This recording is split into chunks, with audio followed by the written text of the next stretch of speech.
Magandang umaga po sa bawat isa po sa atin. Good morning! Are you excited sa pag-aaral ng salita ng Diyos? Amen! Naniniwala po ako sa isang mananampalataya, ang isa sa pinakamahalaga at pinaka-importante sa ating pagsasamba sa Panginoon ay wala pong iba kundi ang pakikinig ng salita ng Diyos. Alright? I hope everybody's excited at wini-welcome po natin ang bawat isa sa pagsamba atin ngayong pong umagang ito. At ngayong pong sandaling ito, we will be opening a new message series entitled I Believe or Believe, alright? Yan po ang pag-uusapan natin yan sa mga susunod na linggo po. At ngayon po umagang ito ay ang gagawin po natin, bubuksan po muna natin, bibigyan natin ng introduction, yung pag-aaral ng salita po ng Diyos, lalo tigit sa message series po na ito. So hilingan ko po kayo na buksan po inyong mga Bible sa Book of Hebrews, okay?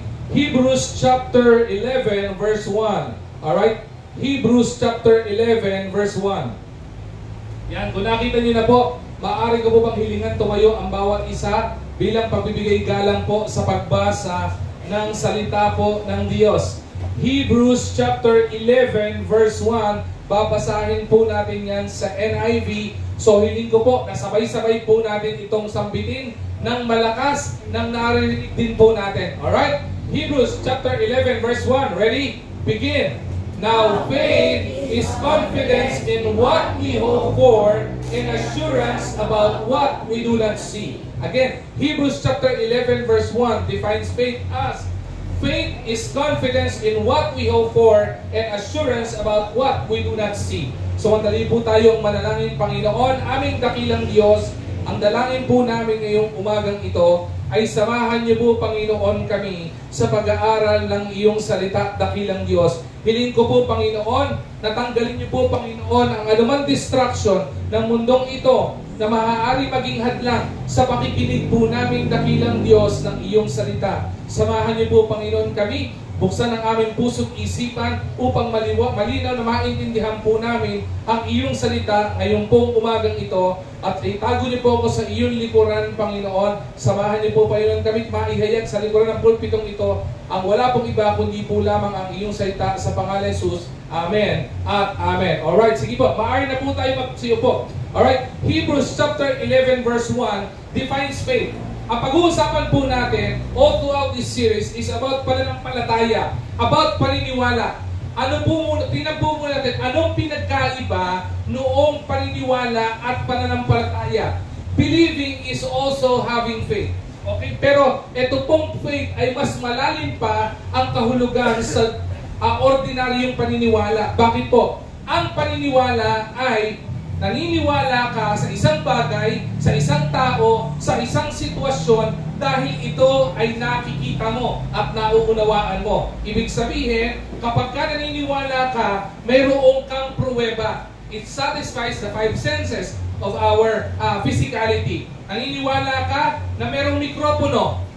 Kaya ka naniniwalang mayroong mikropono dahil meron po kayong hinahawakan. Kaya po kayo naniniwalang may mikropono sapagkat may nakikita po kayong mikropono. Naniniwala po kayong may mikropono sapagkat yung nagsasalita sa likuran ng mikroponong ito, naririnig po ninyo.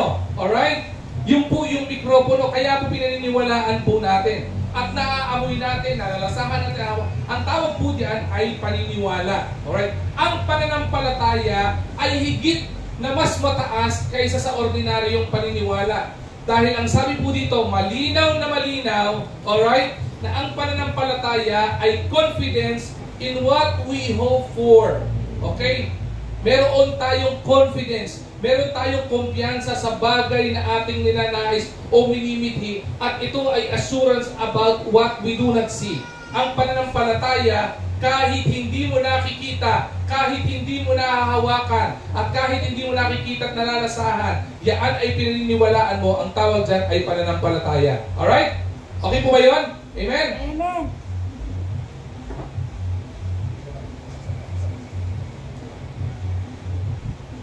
Alright? Ayun po, pag-usapan po natin.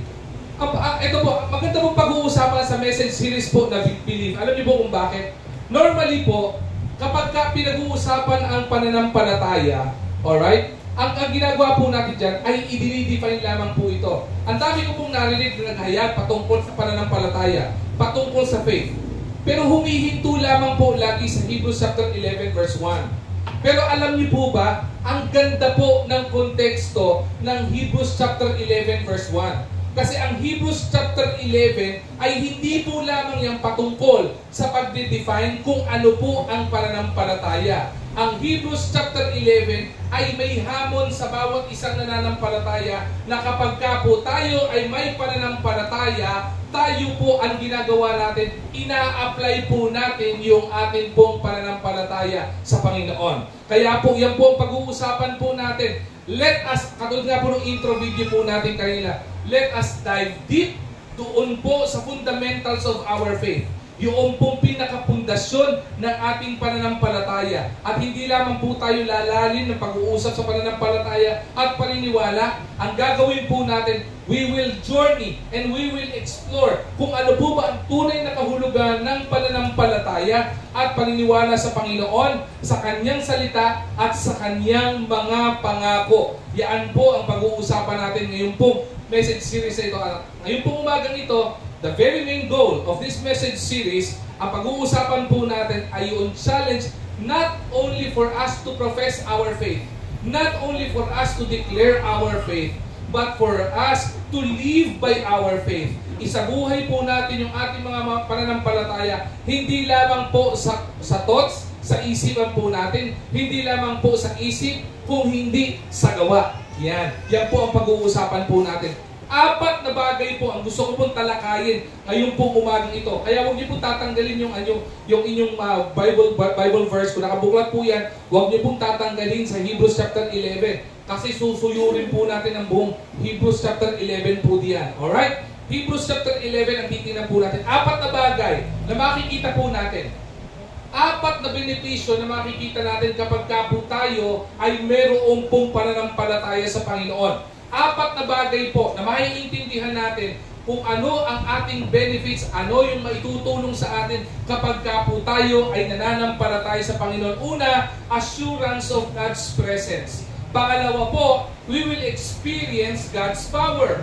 Hindi lamang po iyon. We will enjoy God's promises. Yung maganda po yun, di ba? Ma-enjoy natin yung mga pangako ng Panginoon. At panghuli po, na pinakamaganda sa lahat, kapag po tayo ay nanampalataya sa Panginoon, the Lord will elevate yung ating pong pananaw sa purpose ng Panginoon or the elevation of God's purpose. Okay? Excited na po ba tayo mag-aral sa salita ng Diyos? Amen? Amen! Simulan po muna po natin.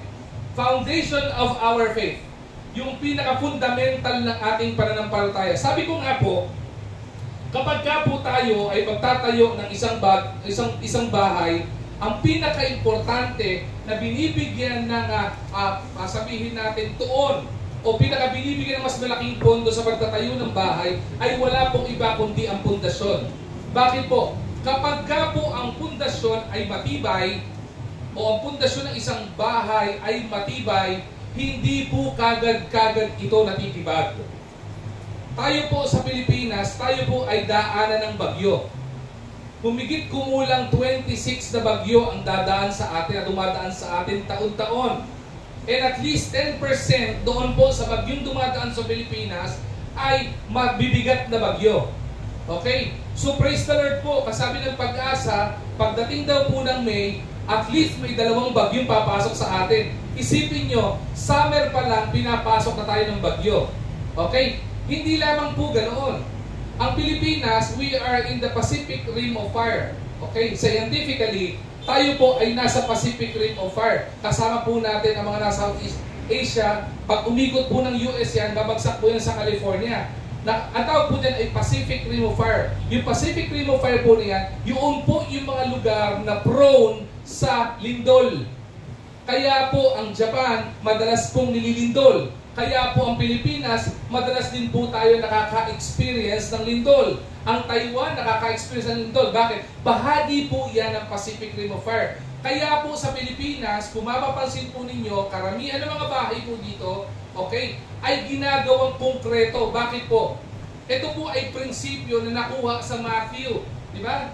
Ano po yun? The wise man built his house upon the rock. Bakit po? Matibay. ibig sabihin matibay yung pundasyon, tamaan man ng bagyo, tamaan man ng lindol, hindi po kagad nayayanig. Ganun din po sa ating mga mananampalataya.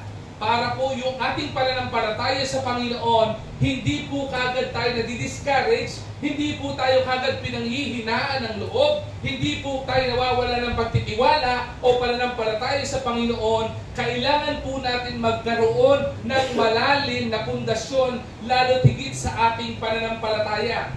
Kaya po kung papansinin po natin yung message series last month, attached, kaya po maraming mga mananampalataya ang tumatalikod sa Panginoon, marami po mga mananampalataya pinanghihinaan ng loob, marami po mga mananampalataya ang nagbabackslide kapag dumaan sa problema sapagkat sa kadahilanang mahina ang pananampalataya, mahina ang pundasyon. Kaya ang susug po natin sa message series na iyon, sinundot po kagad natin ng believe or I believe or foundations of our faith para po mas mapagtibay yung ating pananampalataya. Okay? Ang pananampalataya ay hindi lamang po basta sinasabi natin na naniniwala ka sa Panginoon. We don't just believe that He can. Ang pananampalataya, we believe that He will. Okay? Na kayang gawin ng Panginoon. May kakayanan ang Panginoon. Pagka niloob ng Panginoon, kaya po niyang gawin. Wala pong mahirap, wala pong imposible sa Panginoon. Yun po yung inawit natin kanina. At hindi lamang po sa basta awit. Ito po, hindi lang po dinideklara. Ang faith sa Hebrews chapter 11, hindi po natin iihinto ang pag-aaral ng pananampalataya sa Hebrews chapter 11 verse 1 alone. Kasi maganda po yung mga sumunod na talata po dito na atin pong maiintindihan that faith requires action. Marami pong mga mananampalataya magdideklara, sabi niya, nananampalataya ako sa Panginoon, naniniwala ako sa Panginoon, anak ako ng Diyos. Okay? Sabi niya, ako ay sumasamba sa Panginoon, ako ay naglilingkod sa Panginoon, ang Panginoon ang buhay ko, o ang Lord ng buhay ko ay ang Panginoon. Maraming tao nagdideklara ng ganon, pero hindi isinasabuhay. Kaya po marami mga mananampalataya nagiging questionable yung kanila pong pagiging Kristiyano sapagkat nagdideklara na sila ay mananampalataya pero hindi po nakikita sa buhay. Because in the following verses in Hebrews chapter 11, makikita po natin that faith requires action. Dapat po isinasabuhay po natin yung ating pong pinananampalatayanan. At yan po pag-uusapan natin. Una, ng benefit, okay, ng pananampalataya in the foundation of our faith, makikita po natin in verse 1 pa lamang po, ano po yan? The assurance of God's presence. May kasiguruhan, yun pong ibig sabihin ng assurance eh. May kasiguruhan ka sa presensya ng Panginoon. Ano po ang malinaw na sinabi ng Hebrews chapter 11 verse 1? Sabi niya, now faith is the confidence in what we hope for. Yung inaay mo na may pag-asa. Sa buhay po na ito, mayroon pong pag-asa. Sa buhay pong ito, kahit anong bigatin ang pinagdadaanan mo sa mga mananampalataya at anak ng Diyos, mayroon pong pag-asa. At hindi lamang po yan. Sabi dito, an assurance about what we do not see. Sino po bang hindi natin nakikita? Sino po bang pinapananampalataya na natin? Tayo po mga mananampalataya, tayo po mga Kristiyano, tayo po ay anak ng Diyos. Alright? Ang pinananampalatayanan po natin ay wala pong iba kung hindi ang Panginoong Diyos Ama at si Jesucristo. Alright? Si Jesucristo po ba ay nakikita natin? Ang Panginoon po ba nakikita natin? Nahahawakan po ba natin ang Panginoong Jesucristo? Ang tanging nakahawak lang at nakasama sa kay Jesucristo ay yung po mga disipulo nung panahon po na iyon. Nung bumaba ang Panginoong Jesucristo sa mundong ito more than 2,000 years ago for the purpose of tubusin tayo sa ating mga pagkakasala para hindi po tayo mapunta sa impyerno dahil sa ating kasalanan. Pero sabi dito, may kasiguruhan na ang presensya ng Panginoon ay naririyan. Hindi po ibig sabihin na may pinagdadaanan ka, wala po ang Panginoon. Ang nakakatuwa po, kahit sa panahon po na ito ng pagsamba natin sa Panginoon, alam niyo po bang kasama natin ang Panginoon? Alam niyo po bang sinasamahan ka ng Panginoon? Alam niyo po bang kabalikat mo ang Panginoon sa bawat journey ng buhay mo, sa bawat pinagdadaanan mo, may kasiguruhan o may assurance ka na ang presensya ng Panginoon ay naririyan. Amen? Amen. Ano po ang sabi? There is confidence in God's ever-present guidance. Ano po ang sinabi ng Hebrews chapter 13 verse 5? Sabi po diyan, keep your lives free from the love of money. Sabi po dito, and be content with what you have. Because God said, ito yung pinakamahalaga. Ang sabi po diyan, never will I leave you. Never will I forsake you. Ito po ay pangako ng Panginoon that there is an assurance na kasama po natin ng Panginoon. Sabi ng Panginoon, never will I leave you. Never will I forsake you. Tagalogin po natin, hindi kita iiwan at hindi kita ipagkakanuno o tatalikuran kailanman. Purihin po ang Panginoon. Bakit po? Marami po sa atin, kaya discouraged ngayon, feeling nyo tinalikuran kayo ng mundo. Nawalan ka ng trabaho, feeling mo, tinalikuran ka ng kumpanyang pinagtrabahuan mo na naging loyal ka. Iba sa inyo, feeling nyo, pinagkanunod, tinalikuran kayo ng mga anak nyo o ng mga mahal nyo sa buhay. Pero tandaan nyo, talikuran man kayo ng anumang sitwasyon, anumang personalidad sa mundong ito, ang Panginoon na nangako na may assurance na kasama mo siya ay nangakong hindi kanya iiwanan kailanman, ni hindi kanya tatalikuran kailanman.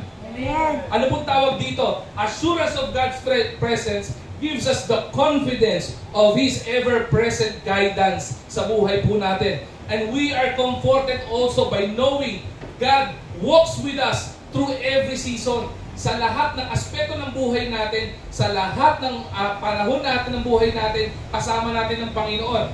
Bumagyo, may problema, kasama ang Panginoon. Walang problema, kasama ang Panginoon. Masagana, kasama ang Panginoon. May kakulangan sa pamilya, kasama ang Panginoon. Kaya po dinideklar natin kanina sa awit kanina, walang mahirap sa Panginoon. Kaya dinideklar natin kanina, wala pong imposible sa Panginoon. Bakit po? Totoo po ba yan? Tingnan po natin natin mga Bible. Deuteronomy chapter 31 verse 8. The Lord Himself goes before you and will be with you. He will never leave you nor forsake you. Sabi dito, do not be afraid or do not be discouraged.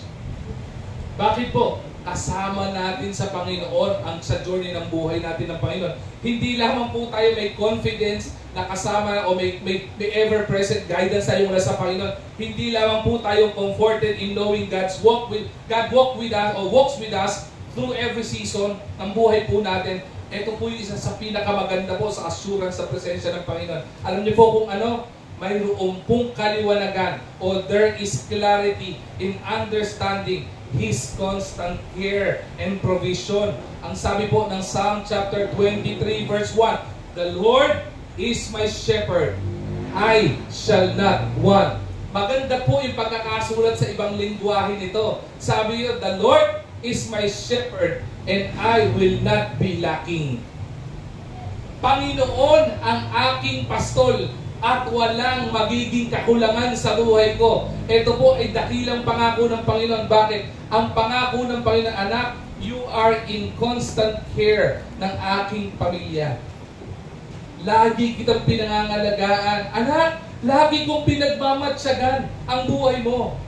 Anak, sa buhay mo, lahat ng bagay sa buhay mo, tinitingnan ko. Mula nung pagkabata ka, pagkabata mo, sinusubaybayan kita, pinapangalagahan kita, ginagabayan kita. Sa lahat ng pangangailangan mo, naandyan ako palagi. Because He is not there only to give us care, but He is there to give us provision. Diba? Ang ganda ng pangako na pa yung Psalms 23, diba? God is my shepherd, Panginoon ang aking pastol, at hindi magkukulang ang Panginoon sa akin. Kaya mga kaibigan at mga kapatid, naniniwala po tayo, kapag ka po kalooban ng Panginoon, Panginoon ang nagpo-provide. Hindi po ba? Wala pong imposible sa Panginoon. Sa buhay po natin, ganun din po. Marami sa atin, pagdating sa pangangailangan, tumataligo na tayo sa Panginoon eh. Nagkaroon ng pagkukulang, kino-question na kagad natin ang kapangyarihan ng Panginoon eh. Nakakalimutan natin ang pangako ng Panginoon, anak, you will never be lacking. Hindi ako magkukulang sa iyo. Maliwanag po ba na kasulatan, and my God shall supply all my needs according to His riches and glory. pangangailangan mo, pinoprovide ng Panginoon. Yung gusto mo at dinidesire mo sa buhay mo, ibinibigay ng Panginoon. Sabi ng Bible sa Psalms, di ba? Delight thyself unto the Lord, and He will give thee the desires of thine heart. Even yung mga ninanais, binibigay mo, binibigay ng Panginoon. Alam ba, binibigay ng Panginoon yung provision na yun? Because He constantly care for you. Pwede ba sabihin mo sa sarili mo, mahalaga ka sa Panginoon? Hindi narinig ng Panginoon yan. Sarili mo, hindi narinig, di ba? Sabi mo sarili mo, mahalaga ka sa Panginoon. Pinangangalagaan ka ng Panginoon. At hindi magkukulang ang Panginoon sa iyo. Sabihin ko rin po sa church yan. Alam niyo po bakit? May pangangailangan po ang church po natin ngayon. Mahal ng Panginoon ang church na ito. Naniniwala po ako doon. Naniniwala po ba kayo doon? Amen! Mahal ng Panginoon ang church na ito. At kailanman hindi magkukulang ang Panginoon sa church na ito. Amen! Assurance of God's presence. Pangalawa po, experience God's power. Verse 3. Dako na po tayo sa mga susunod na verses. Ano po sabi dito? Experience God's power. By faith, tignan niyo po ito ha. By faith, we understand that the universe was formed. At God, sabi dito, command, so that what is seen was not made out of what was visible. Isipin niyo po ito ha. Sa pananampalataya po natin, na-experience po natin at ma-experience po natin yung kapangyarihan ng Panginoon. Pastor, hindi ko na po kailangan yung sinauna eh. Pero tingnan po muna natin ito. During the creation of heaven and earth, makikita po natin i-display ng Panginoon at ipinamalas ng Panginoon ang dakilang kapangyarihan niya. Paano? Paano po tayo magbuo ng isang bagay? Paano po tayo magbuo ng isang bahay? Kailangan mag-construction. Kailangan maghalo ng simento. Kailangan maglagay ng tubig.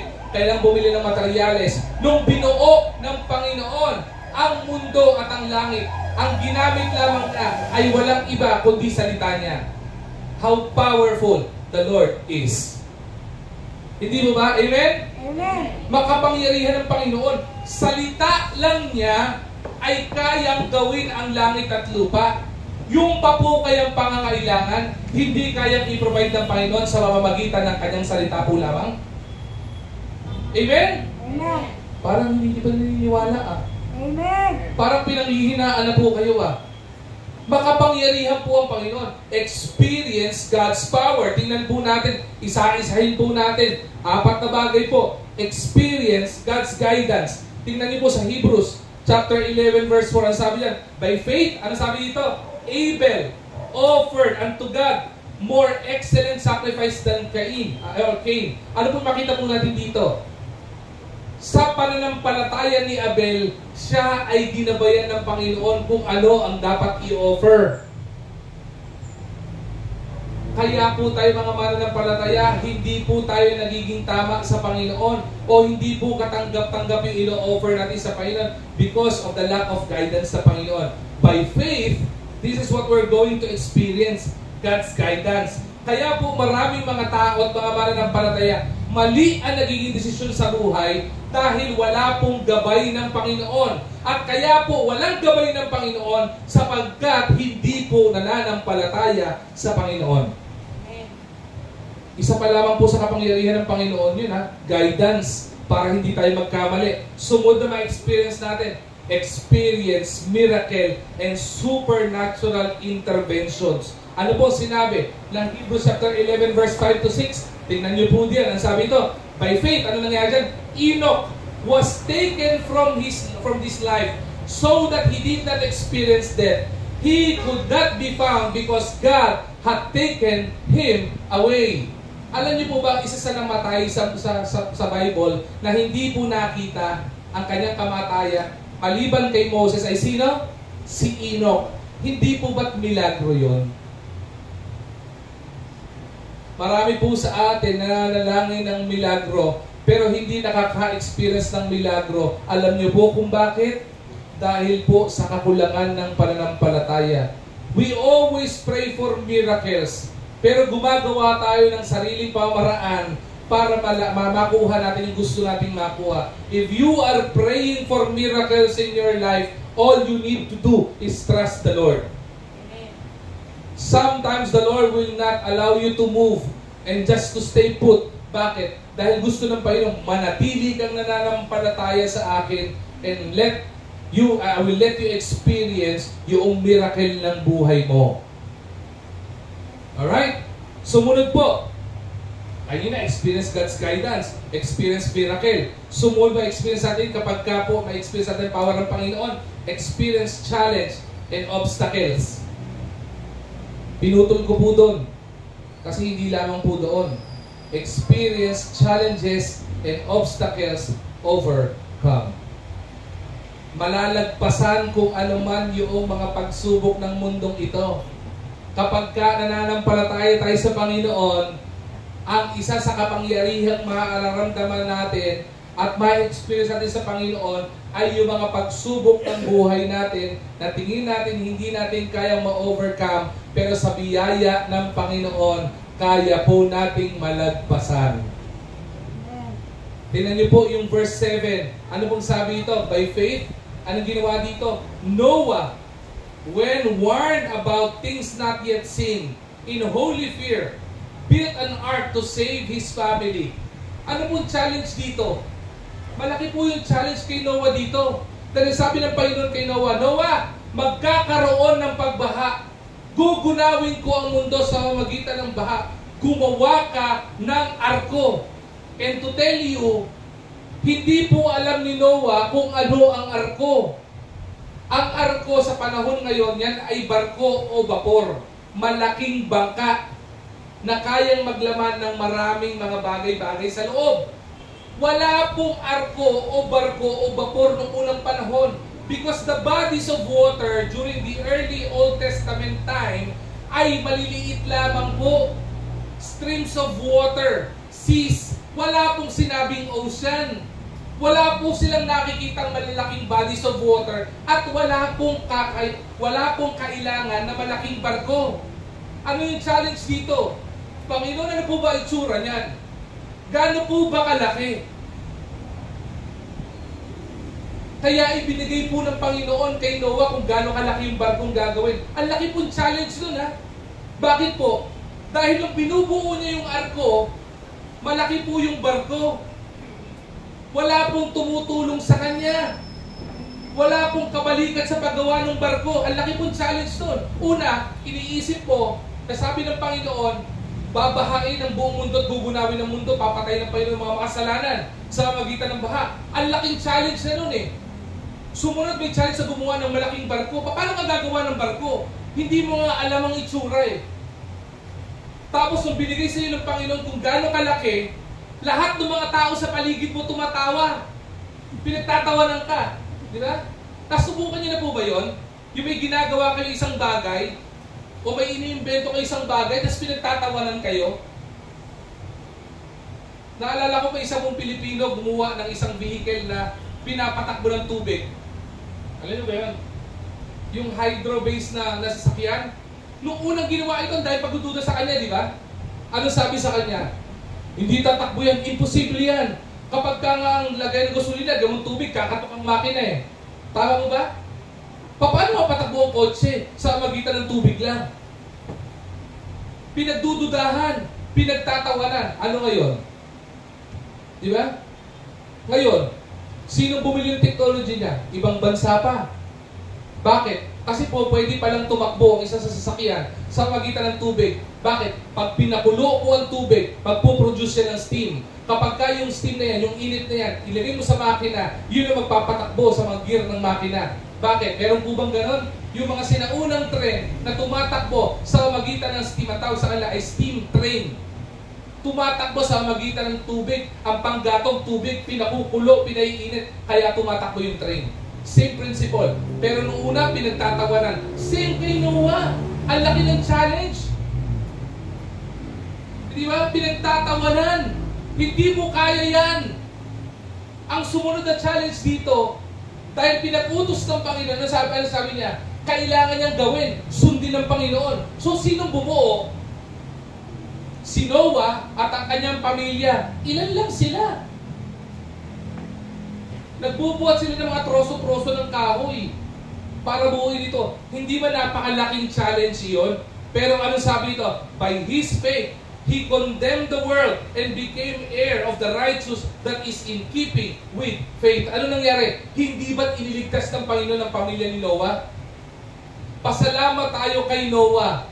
Dahil kung di kay Noah, wala tayo ngayon. Kung walang taong nanampalataya sa Panginoon, na pamilya ni Noah, wala po tayo ngayon sa mundong ito. Biyaya po ng Panginoon yun eh. Ang dami po nating haharaping pagsubok, ang dami nating haharaping challenge. Marami magsasabing hindi natin kaya yan, o susubukin tayo, o mag-ihirapan tayo dyan. Pero tandaan natin, pag pinag-utos ng Panginoon, sinabi ng Panginoon, Panginoon ang tutulong sa atin para magampanan po iyan. Amen? Amen. Katulad din po, may pinapanalangin tayo. Marami po nagsasabi, ang mahal naman yan, upahan nyo. Kaya nyo ba yan? Ang laki yan. Di ba? Tanging may pananampalataya sa Panginoon magsasabi, ituloy niyan kasi kaya niyan. At hindi lang kaya niyan, kaya ng Panginoon yan. At walang mahirap sa Panginoon. Amen. Ang tawag dito, experience God's power. Para ma-experience natin ang power ng Panginoon, kailangan yung faith natin ay may kasamang paggawa. Faith with action. Problema sa atin, we want to experience God's power, but we don't want to put an effort to our faith. We don't want to exercise faith, but we want to experience God's power. Di ba? Pangatlo po, enjoy God's promise or promises. Ano po ang sabi ng verse 39? Tingnan po natin ang verse 39. These were all commended for their faith, yet none of them received what had been promised. Papaliwanag ko po iyan, okay?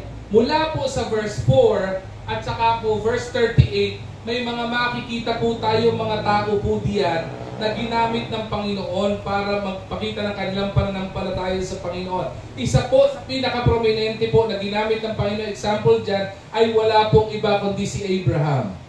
Okay? Si Abraham was known to be in the Bible as a man of faith. Ang tao na may pananampalataya because of the testimony and the biblical records that would prove na si Abraham po ay nanampalataya sa Panginoon. I tell you, hindi po araw-araw nananampalataya sa Panginoon si Abraham. Marami din po kakulangan si Abraham. Pero marami din po mga bagay sa buhay ni Abraham na ipinakita at in-exercise po niya pananampalataya po niya. Ano po ito? Nakikita po niya. Makikita po natin. Ano yung una? Una, sabi ng Panginoon kay Abraham, you will become father of many nations. Tama ba? Sabihin natin, your generation o yung mga angkan mo would be greater than the number of the stars in the sky. Pero, tingnan niyo po itong maigi ha. Sobrang pananampalataya po ni Abraham. Tingnan, ano po ang nangyari? Sino po asawa ni Abraham? Sarah. Si Sarah po ay 90 anyos nang mahigit at wala pa po siyang anak. Hindi ka po magduda. Sino po dito ang mahigit 90 na? Meron po ba? Meron po ba? Sino po dito ang 80 pataas ang edad? Pakitaas po ang kamay. Si nanay. 80 ano po kayo, nay? 82. O si nanay 82 na pero lakas pa, di ba? Isipin nyo si Sarah. 90 mahigit na, hindi pa nanganganak at hindi pa nagbubuntis. At ang masakit dito, nung nagbuntis si Sarah, 90 na. Sa ngayon, wala kang makikita ng mga 90 anyos na babae na buntis at manganganak. Hindi po ba? Paano masasabi na magiging father of many nations siya? 90 na, hindi pa nanganganak. Hindi po ba? Pero ginawa ni Abraham. Actually, nag-fail nga si Abraham dito, di ba? Kaya nagkaroon ng ibang henerasyon eh. Bakit? Nagduda siya sa Panginoon eh. Kaya anong ginawa niya? Gumawa siya ng ibang anak sa ibang babae. Pero anong ginawa niya dito? Nanampalataya pa rin siya, nagkamali siya, humingi tawad sa Panginoon, at At nagkaroon sila ng anak ni Sarah after 90 plus years. At sino naging anak nila? Si Isaac. Pananampalataya, tingnan niyo po dito ha. Same na pangako pa rin kay Abraham. He would become father of many nations. Sabi ng anak, no? Sabi ng Panginoon kay Abraham, Abraham, kailangan mo mag-sacrifice sa akin. You need the sacrificial lamb. Noong time na ito, may atonement. Nagka-sacrifice yung mga tao sa Panginoon para patawarin sa kasalanan. Sino hiniling ng Panginoon na i-sacrifice niya? Sino po? Si Isaac. Paano ka magiging father of many nations? 90 mahigit na asawa mo, doon pa lang nanganak. Nung ipinanganak, ipinapasacrifice pa ng Panginoon. Iba sa inyo, magdududa na, tao ba? Tao ba? Magdududa na po kayo eh. Pag may pangangailangan, yung itinatabi mo, yung paibibigay mo sa Panginoon, magdududa po kayo. Pero ano ginawa ng Panginoon kay Abraham? Diba? Tiningnan, sinubukan ng Panginoon pananampalataya Abraham nung si Isaac po ay iaalay niya na at papatayin niya na doon sa kanyang ginawa pong alayan para sa Panginoon. Sabi ng Panginoon, itigil mo yan kasi nag-prepare ako ng sacrificial lamb for you. Tama ba? Ano po makikita po natin dito? We enjoy God's promises, embracing the certainty of God's word. 2 Peter chapter 1 verse 4. Through this He has given us His every great and precious promises, so that through them you may participate in the divine nature, having escaped the corruption in the world caused by evil desires. Sabi ng Panginoon, binigay ko sa iyo ang mga pangako. Pagtiwalaan mo, hindi mo man naiintindihan yung pinangako ko, magtiwala ka lang. Experience fulfillment in His promises throughout history. Joshua chapter 21 verse 45. Anong pinangako dito ng Panginoon? Not one of all the Lord's God promised to Israel failed. Everyone has fulfilled. Wala pong ipinangako ang Panginoon sa mga Israelites na hindi finulfill. Anong pinangako ng Panginoon sa mga Israelites noong time ni Joshua?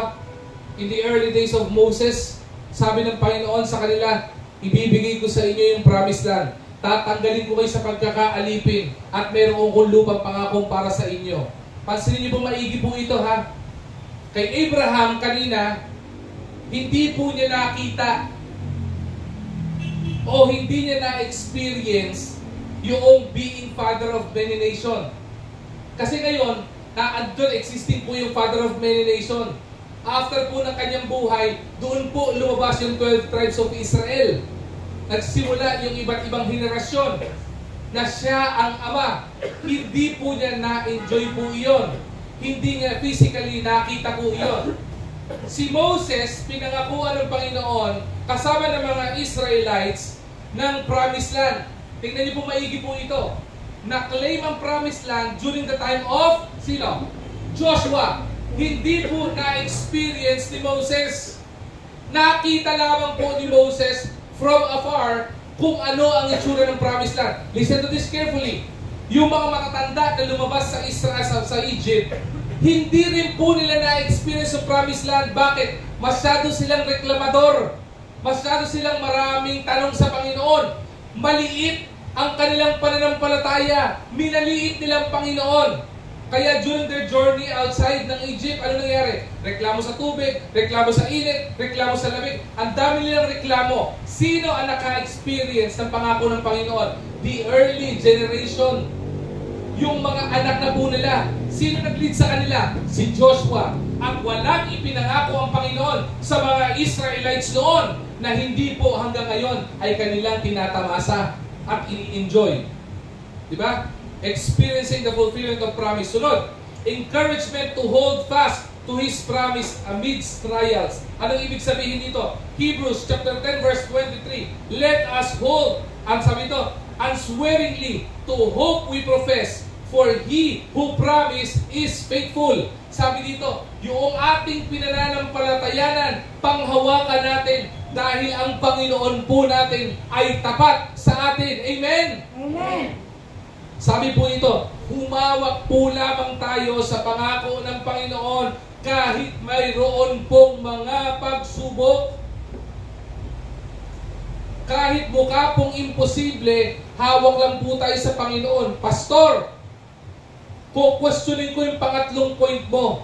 Bakit? Ang sabi ng point mo, enjoy God's promises eh.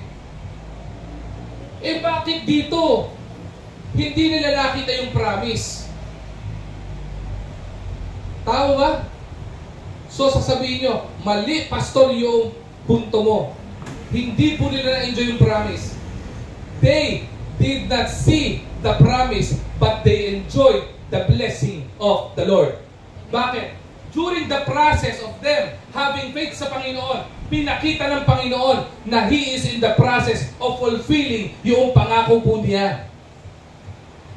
Iba po sa atin, ang problema po sa ating mga mananampalataya, akala po natin ang pangako ng Panginoon na andun sa finish line. Nakalimutan po natin na may proseso ang pangako ng Panginoon. And during the process na ginagawa at pinagkakaloob ng Panginoon yung pangako niya, habang ang anak niya ay sumusunod at nananampalataya, ito'y kanyang pinagpapala. Kaya po maraming mga mananampalataya sumusuko. Ano nangyari? Nami-miss yung blessing. Kasi ayaw magtiwala sa proseso. Ayaw experience yung blessing. Alam bakit? Ang term ko dito ay ito. Lahat tayo mga tao, atat tayo. Alam yung word na atat? Tayo mga tao, atat, gusto natin lahat ng bagay, ura-urada. Pag sinabi mong gusto mo ng sasakyan, gusto mo yung sasakyan na agad. Pag gusto mo trabaho, gusto mo may trabaho ka kagad. Pag gusto mo may girlfriend ka kagad. Kung gusto mo ng gato, gusto mo nandyan. Believe it or not, hindi ibibigay sa iyo ng Panginoon pag hindi pa tama ang panahon.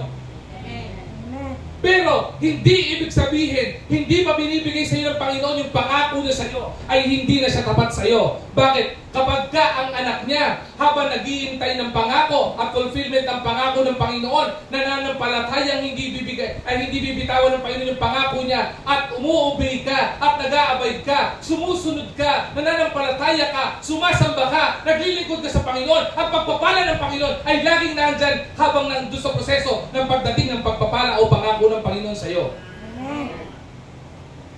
Hindi po pinapangako ng Panginoon na wala kang dadaan ng problema. Hindi mo pinapangako ng Panginoon na wala kang pagdadaan ng pagsubok. Hindi mo pinapangako na wala kang pagdadaan ng pangangailangan. Ang pangako ng Panginoon, He will never leave you nor forsake you.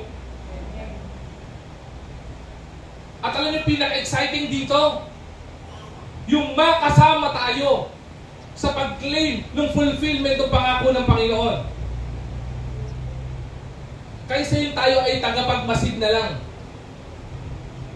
One of the greatest regret of the Israelites who passed away, who didn't claim the promised land and who didn't experience the promised land. Alam niyo kung ano? Hindi nila na-experience yung malaking ubas.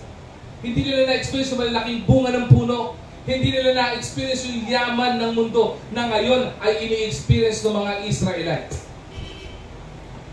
Pero si Abraham, nakita po ni Abraham yon. Hindi ko man nakita yung fulfillment that I will become father of many nations, but I am blessed by the Lord because during the process of the Lord fulfilling His promise to me, ipina-experience naman niya sa akin yung dakilang pagpapala niya. Wala po nung panahon na yon nakapagbuo ng barko, kundi si Noah at pamilya lamang po niya. Biyaya po ng Panginoon. Noong time na siya ay pinagtatawanan ng mga tao at sinasabing siya ay baliw, gumagawa ka ng barko dahil gugunawin ng Panginoon ng mundo. Tandaan niyo po, ang pagpapala ng Panginoon sa kanya sa pagsunod niya sa Panginoon, pamilya niya at yung mga kahayupan sa buong mundo ito. Hindi kahayupan.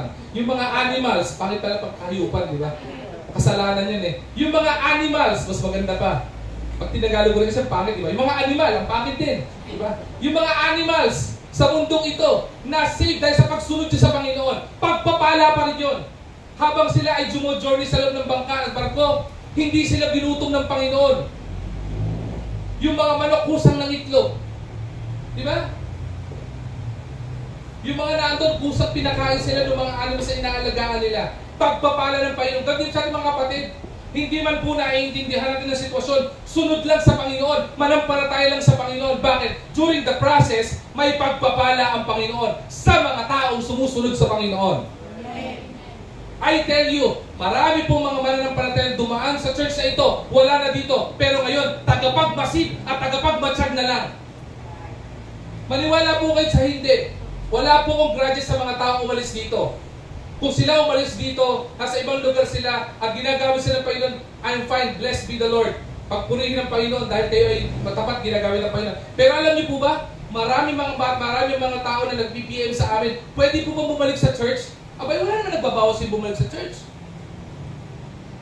Bakit? Tagapagmatsyag na lang. Namimiss ko na po ang church. Dati po kasama ako dyan eh. Bakit wala ka ngayon? Tayo mga naririto, sa hirap, sa ginhawa, sa kainan at sa gutom, magkakasama tayo. Kaya pagpapala ng Panginoon sa atin, na-experience natin yung process all throughout the way. Kaya ang blessing sa atin, nakakapag-testify tayo kung anong pagpapala at biyaya ng Panginoon sa atin. Amen. Bakit? Kasi everyday nandito tayo eh. Sa hirap at ginhawa, kasama tayo, naglilingkod, sumusunod sa Panginoon. And as we claim our promised land, amen? Amen. Kasama tayo doon. Amen. Same with Abraham. Hindi man po nila nakita yung promise, pinagpala silang lahat ng Panginoon. Diba? Kaya po ako, maniwala po kayo sa hindi. Hindi naman po siguro katatagal sa mundo pang ito ng mga 90 mahigit pa. Pero mas gugustuhin ko pong sumunod sa Panginoon, pagpalain in the process, rather than to be disobedient sa Panginoon at hindi ko ma-experience yung proseso at pagpapala ng Panginoon. Bakit? Maaaring hindi ko makita yung pinangako ng Panginoon sa akin, pero po pwedeng anihin ng mga anak ko yung katapatan ko sa Panginoon. Amen. Hindi mo ba nakakalungkot? Ang dami pong mga tao, ang dami pong mga mananampalataya, naging tapat sa Panginoon, pero yung henerasyon na sumunod, hindi na sumunod sa Panginoon. I would rather see my children following the Lord rather than following me. Kaya sa Panginoon, hindi sila mapapahamak. Sa Panginoon, hindi sila mapaliwara. Ang tawag po dito, they enjoy God's promise. They enjoy God's blessing. Hindi man po nila na-experience yung promise ng Panginoon, but they experience the blessing for the promise of the Lord. Diba? Ang ganda po nun, ano? Sama lang po tayo. Panghuli po, na bagay na makikita po natin dito. Elevation of God's purpose. Panghuli, tapos na po ako dito. Alam niyo po kung bakit inalaw ng Panginoon na hindi nila ma-experience yung pinangako ng Panginoon? Bakit? Kasi tinuturuan sa ng Panginoon na maintindihan nyo yung gusto ko. Ano sabi ng Bible? His ways is different from our ways, nor our thoughts different from your thoughts. Di ba? Elevation of God's purpose. Naintindihan at maintindihan natin na magtiwala sa Panginoon, manampalataya sa Panginoon sapagkat yung pamamaraan niya ang tama at perpekto. Ano pong sabi sa Hebrews 11:40? Since God had planned something better for us so that only together with us would they be made. Ano sabi po dito? Perfect. Elevation of God's purpose. Madi-discover po natin ang tatlong bagay. Discovering God's unique calling and plan for our lives. Ano po ang sabi? Sa Jeremiah chapter 29 verse 11. Naku, paborito po natin yan. For I know the plans I have for you, saith the Lord. Plans to prosper you and not to harm you. Di ba yung pangako ng Panginoon? Discovering God's unique calling and plan for our lives. My question here is this. Alam niyo po ba ang purpose ng Panginoon? If you totally know the purpose of the Lord, you will know that each and every one of us has a specific calling from the Lord. May kani-kaniya pong tawag ang Panginoon. Alam niyo po, pinakamagandang mangyari, yung matawag ka ng Panginoon. Pero, sino po dito may phone? Pakitaas nga po yung phone niyo. Yan, yung may mga phone, mobile phone. Luma o bago yan, iPhone yan o wala. O, kung pinawi yung phone nyo, buti nga sa inyo. Okay? Sino may phone? Taas yung phone nyo po. Yan. Taas yung phone nyo. Yan, yan. Ngayong sandaling ito, kapag ka nag-ring yung phone nyo, ang nakalagay, unknown number. Okay? Tapos dahil government, may control ang government dyan, makita mo, unknown number, pagtawag uli ng numerong iyon, nakalagay, Office of the President. Ano gagawin mo? Anong mararamdaman mo? Makakaramdam ka ng pagpapalpitik ng puso. Bakit? May excitement. Bakit? Sino ba ako para tawagan ng Presidente? Tama? Ganon din po ang Panginoon. Ang Panginoon, ang pinakamakapangyarihan sa mundong ito. At tandaan nyo, may kani-kaniyang tawag ang Panginoon. Tingnan nyo po yung puso nyo. Pakinggan nyo po yung tawag ng Panginoon. Baka nagre-ring yung telepono nyo, pero hindi nyo naririnig o hindi nyo pinakikinggan. Naka-silent mode ka. Baka ma-miss mo yung gustong mensahe sa iyo ng Panginoon. Baka may hatid na pagpapala yan. Ganun din po dito. Sabi dito, mayroon po tayong madi-discover. Sa pananampalataya po natin sa Panginoon, we will discover unique calling from the Lord. At ang maganda dito, sasabihin sa iyo ng Panginoon, anak, itong plano ko sa iyo. Anong plano ko sa iyo, anak? Ang plano ko sa iyo ay pagpalain ka. My plan for you is to prosper you and not to harm you. Pero itong gusto kong gawin mo. I would like you, by faith, magtiwala ka sa akin, claim your promised land. That is our calling. Sumunod, as we elevate God's purpose, dahil sa pananampalataya po natin, makita natin malinaw yung plano ng Panginoon sa atin. Makita natin the dedication to fulfill His will and kingdom purposes. Ephesians chapter 2 verse 10, for we are God's handwork, created in Christ Jesus, to do what? This is our calling, to do good works, which God prepared in advance for us to do. Grabe, no? Hindi pa natin ginagawa, prepare na ng Panginoon. Bakit? May plano ang Panginoon sa buhay natin. May kalooban ng Panginoon sa buhay natin. Yung nag-aantay ng kalooban ng Panginoon, nakatuwang niya sa buhay, mag-antay ka lang. May plano ang Panginoon sa iyo. Diba? Pastor BJ, nag-aantay ng kalooban ng Panginoon. Kaya siya nag-aantay, inaantay niya yung kalooban ng Panginoon sa kanya. May plano ang Panginoon sa kanya. IBC Manila, may pinagpipray tayo. Intayin lang natin, may pangako ang Panginoon sa atin. Bakit? Maaari niya yung mangungupahan sa atin, pero ang naniniwala ko, ang promise lang ng Panginoon sa atin, bago siya dumating, magkakaroon tayo ng sarili property. Amen. Dalawa lang ang nananampalataya sa Panginoon. Buti lang may kasama ako. Amen? Amen. Buti naman gising pa sila. Okay? May kalooban ng Panginoon. Ine-elevate yung kalooban ng Panginoon. Panghuli, devotion to making an eternal impact for His glory. Matthew chapter 5 verse 16. Let your light so shine before men, that they may see your good works and glorify your Father who is in heaven. Sa ating pananampalataya sa Panginoon, the main purpose na makikita sa atin ay walang iba, kundi magbigay ng kaluwalhatian sa buhay ng Panginoon, yung buhay natin. The greatest call na pwede natin gawin, alam niyo pa na yun? Heads up, tingin po kayo sa akin. Ang pinakamagandang pwede natin gawin sa mundong ibabaw na ito, hindi yung maging presidente ka ng kumpanya. Hindi maging may-ari ka ng kumpanya. Hindi ma-promote ka. Ang pinakamagandang mangyayari sa buhay mo sa mundong ito, alam niyo kung ano, yung ikaw ay makapagbigay ng kaluwalhatian sa naglalang sa iyo. Amen. Hindi mo magagawa iyan kapag hindi ka nananampalataya sa Panginoon. The requirement of giving glory to the Lord is having faith to Him. Maniwala ka sa Panginoon. I will end with this.